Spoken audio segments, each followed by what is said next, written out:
Приветствую, друзья! Сегодня я подготовил для вас особый выпуск.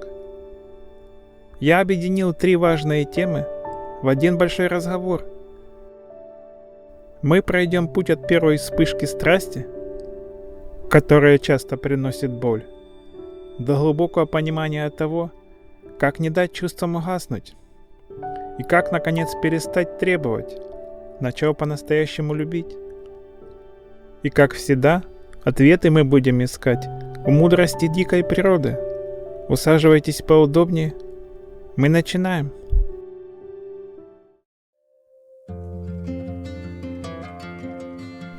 Вы задумывались, почему самые яркие романы сгорают быстрее всего? Мы встречаем человека и пытаемся выпить его за неделю до дна. Мы спешим открыться, спешим строить планы, спешим насладиться. Но в этой спешке есть скрытый яд. Природа никогда не торопит цветение, потому что знает цену ошибки.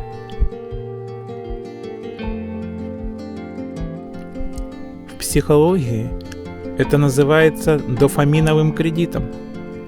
Мы влюбляемся не в человека, а в ту скорость, с которой он заполняет нашу пустоту. Но когда мы пытаемся получить все и сразу, мы пропускаем главный этап – изучение корней. Мы любуемся цветами, не замечая, что почва под ними еще не прогрета.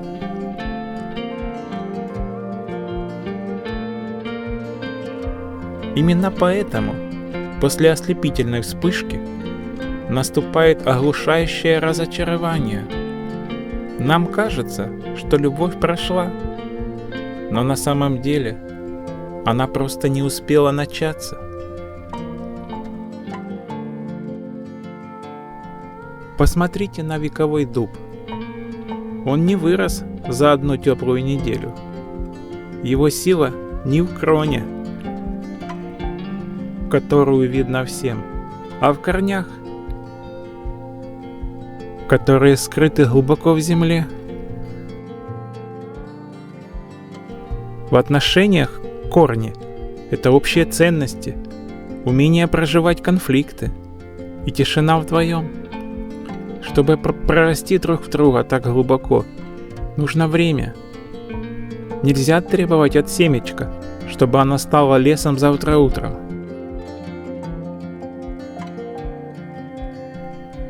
Не бойтесь замедляться. Тот, кто действительно ваш, никуда не исчезнет от того, что вы будете узнавать его постепенно. Дайте вашей близости окрепнуть, прежде чем она столкнется с первыми ветрами реальности. Помните, тихий рост всегда надежнее громкого пожара.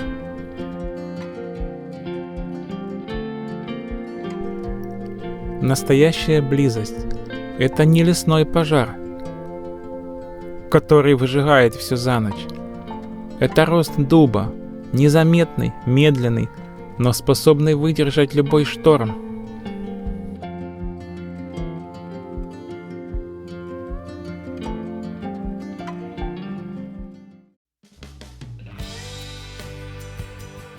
Вы когда-нибудь видели, чтобы садовник злился на кактус за то, что тот не пахнет розой? Или упрекал вековую ель в том, что на ней не растут сочные яблоки? В дикой природе это кажется абсурдом. Мы принимаем дерево таким, какое оно есть.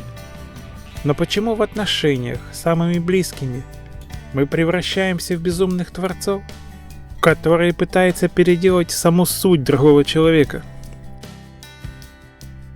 Завышенные ожидания – это ментальная клетка.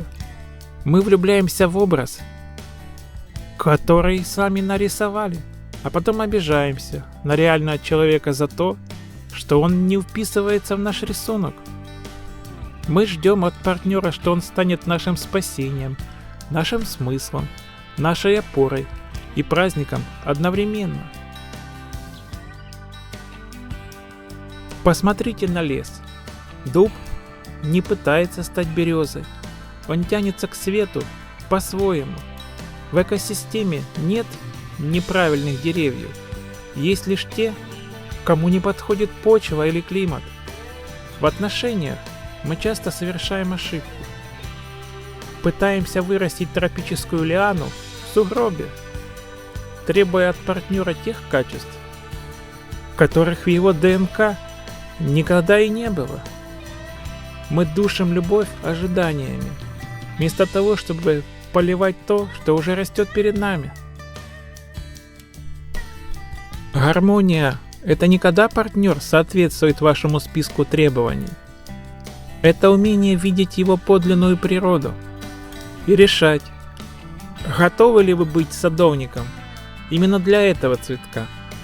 Счастье в паре начинается там, где заканчиваются претензии к реальности. Умеренность в запросах дарит свободу обоим. А чего вы ждете от своих отношений? Реального человека или его тени?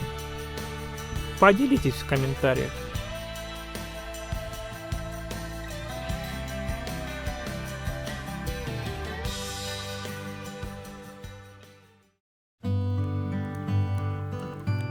В начале отношений мы все похожи на людей, нашедших огонь в холодном лесу. Нам тепло, светло, и кажется, что этот свет будет с нами всегда. Но почему у одних костер согревает всю жизнь, а у других оставляет лишь пепелище и обожженные руки? Любые отношения – это костер, в который нужно подкидывать дрова. Дрова – это наше внимание, нежность, общие цели и смыслы. Если перестать это делать, надеясь на само разгорится, огонь неизбежно начнет гаснуть. Сначала исчезнет свет, потом тепло, и в конце останутся только холодные угли обид. Огонь не умеет гореть на пустоте. Но есть и другая крайность. Пытаясь сделать пламя ярче, мы начинаем заваливать его дровами. Слишком много контроля, слишком много требований, слишком много нас, там, где должно быть я. Если дров слишком много, огню нечем дышать. Он задыхается под тяжестью ожиданий. А если пламя взметнется слишком высоко, оно перестает быть домашним очагом. Оно превращается в лесной пожар, который уничтожает личное пространство каждого, обжигая тех, кто стоит рядом.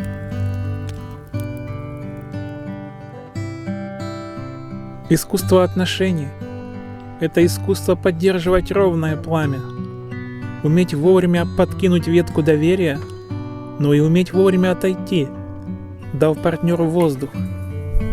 Чтобы греться, не нужно сгореть дотла. Чтобы светить, не нужно поджигать весь лес. Настоящая близость – это не когда все полыхает, а когда в самый холодный вечер у вашего костра можно согреться, не боясь обжечься.